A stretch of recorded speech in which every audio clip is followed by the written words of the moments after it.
Heboh Sandra Dewi susul suaminya jadi tersangka kasus korupsi timah. Kuasa hukum, itu fitnah. Heboh kabar Sandra Dewi susul suaminya Harvey Muiz jadi tersangka kasus korupsi timah. Baru-baru ini mencuat kabar jika Sandra Dewi menyusul suaminya jadi tersangka. Bahkan kabar Sandra Dewi menyusul Harvey Muiz jadi tersangka kasus korupsi timah viral di media sosial X. Nama Sandra Dewi pun pada Rabu, 5 Juni 2024, trending di X.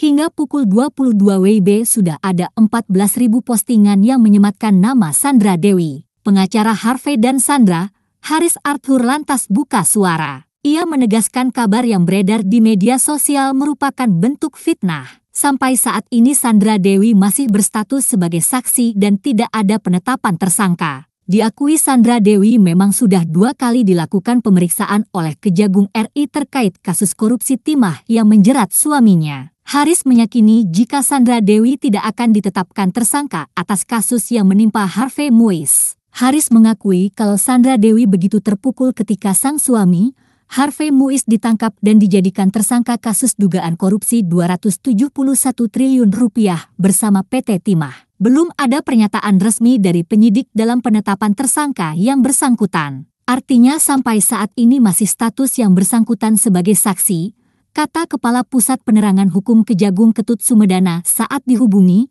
Rabu, 5 Juni 2024. Ketut mengatakan, setiap informasi baru dalam kasus ini akan diinformasikan kepada publik. Ketut mengatakan perkara terkait suami Sandra Dewi Harvey Muiz hingga kini masih dalam proses pemberkasan.